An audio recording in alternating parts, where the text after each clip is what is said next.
Another historic day for XRP. A second ETF, including XRP, went live today. This one, a bundled product, multiple cryptocurrencies, XRP included in that basket, is now trading. And what happens? We don't go to the moon. The price of XRP goes down. At the time of this recording, we're just under $3, $2.99. And my buddy here, Oliver, says the following, and I think a lot of people share this confusion. I definitely share in the pain. I get it. It's annoying. But Oliver says, isn't it odd? Though despite the success of the ETF, the volumes purchased and all that, remember, that ETF that went live with XRP was the most successful ETF launch of 2025. And he says, look, the price hasn't done anything. $3.03 at the time Oliver wrote this comment. It's even lower now.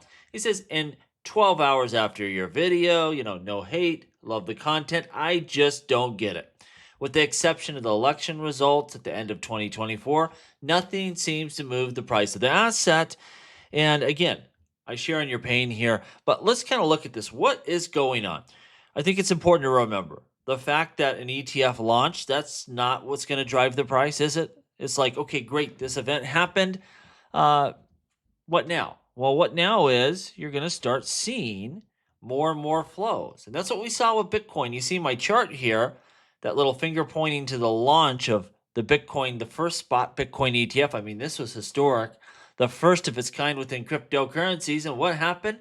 The price of Bitcoin went down. Buy the rumor, sell the news.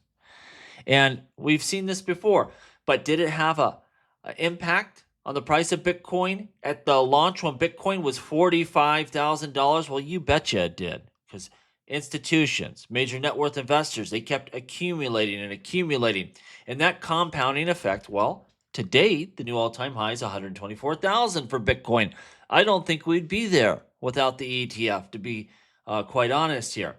So the fact that the price went down after the launch, and in this case, this was a smaller ETFs. It's a smaller company, Osprey. The big guns are coming. But even once they launch, it's not this moment in time, this event like you check something off and boom, the price can go. No, it's the effect of that. It is the effect of now you have all this big money that can start accumulating XRP. And of course, that spot product, they actually have to acquire it on the open market. And that's going to drive value, over a period of time. And I almost said over the long term, but that's not long. You look what happened with Bitcoin. XRP is going to be crazy. I think, especially once we get these Franklin Templeton and some of these bigger ETFs. Hopefully, BlackRock gets in the mix here, and Fidelity. I don't see why they would not. You're going to see a lot more action. Make no mistake, that was a successful first day. It shows that, even with the small issuer, there's demand there, that people were buying this XRP ETF, the most successful of 2025. Great. But that's just day one. It is the compounding effect of people acquiring over a long period of time. And that's what we're going to see here. I would not worry that the price sold off a bit. I mean, look at Ethereum. Ethereum still hasn't hit an all-time high yet. They've had an ETF for a while. We'll take a look at some stats. It's starting to have an effect, and you see that. And we should see Ethereum and a lot of other altcoins go on a big run here. So it's not surprising the price sold off. It's not one of these things where, okay, you check a box and, off to the moon we go. It's just an indicator of what's in front of us, that now we have this mechanism for your big money to get in here and invest in XRP. Now, today, again, I alluded to this. We had the launch of Grayscale's GDLC fund. Grayscale's new ETF gives investors exposure to the top 5 cryptos: Bitcoin, Ethereum, Solana, XRP, and Cardano. The blue chips of crypto all in one basket. I think a lot of investors, they're going to like this type of product. They don't want to sit here and watch YouTube videos and read articles and mess around all day. They're like, you know what? All of these assets, they grow faster than the S&P 500 and real estate and, gold and all these other things. Yes, it's a little more volatile, quite a bit more volatile, but I want some exposure to that, and they just want to buy the broader market. And people are going to do this, and these types of products are going to be great. Now, my problem with Grayscale, traditionally, I haven't looked at this one yet. The fees are quite high. So I'll probably wait for a product like this, but probably from a different issuer, and I'll go ahead and invest in that. Plus, I think the weighting's a little bit goofy. I already have Bitcoin and Ethereum. I don't need it to be weighted so much. We'll see how it plays out, though. But, these are big events that are going to move crypto. Just to remind us how far we have come, Bill Morgan posts the following screenshot from 12 years ago. We see it was Bitcoin, Litecoin, and number 3 XRP. So XRP has been number 3 for quite some time. And look at that market cap. August 2013, XRP had a $45 million market cap. And I don't know what the market cap was in 2017 to kick the year off. That wasn't that long ago. And I know the price of XRP was like 0.6%. So, and it was churning about $400,000 in daily volume. In 2017, think about that. Now we're doing billions. We've come a long ways, and we're going to continue to move forward. Make no mistake here. Bullish Bitcoin ETF pulls in 163 million net inflows on September 18th, but Ethereum is leading with 213 million. I think this is telling us our big money thinks we are going to be transitioning into an alt season. Now, there's not a lot of ways to get exposure through ETFs right now to other altcoins, but if there was some bigger XRP ETFs under these bundle products, I think you would see more of that. We're going to get there. But we've seen some whales make some big moves on Ethereum in general, moving some money out of Bitcoin and into Ethereum. And we're seeing the inflows from these ETFs favor Ethereum. So I think a lot of your big investors see that transition getting ready to happen. We will see it develop. Now, Good Morning Crypto posted the following: XRP Ledger passes 7 million active wallets right now. I think there's two things you take away from this. First of all, that's quite a few wallets. That's a lot of adoption. That's a lot of real world usage.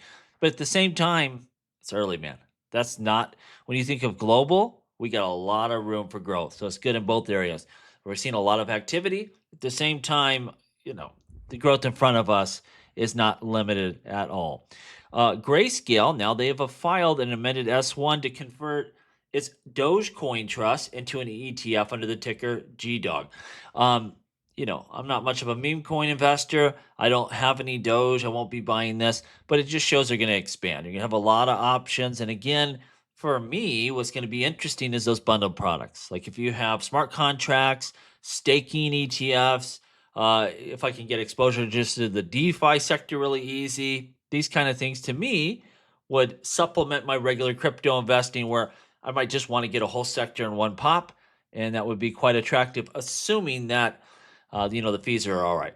Now, Coin Bureau put the following: Chainlink supply shock, link balances on exchanges just hit their lowest level since 2022. I bring this up because you're going to see a lot of this, right? People are buying crypto, pulling it off exchanges. That's what's going to happen during a growth phase. No big deal. We've been through this. But what was Coin Bureau and everyone else's headline when it was XRP, where money was coming off the exchange? XRP was flying off the exchanges. They said, well, Coinbase is dumping all their XRP. Like, that's not how it works. But when it's Link or Ethereum or something else, it's a supply shock. Like, this is the most ridiculous reporting. It's the same thing. It's a growth phase. People want to buy their crypto, secure it, so they're pulling it off the exchange. Coinbase isn't dumping anything. All of those XRP tokens on Coinbase, that's not like Brian Armstrong's personal stash here. Let's get real. And it's bullish that we see lower supply on exchanges. It's supply and demand. We're going to see the price go up. That. We're seeing more and more crypto IPOs. Now's the time. This is going to drive a lot of money into this space. Crypto custody firm BitGo files for an IPO as industry stays active. This is big, and it's around the corner. I said, entering in this year, I think Ripple needs a little more maturing of their business. They've made some big acquisitions, though.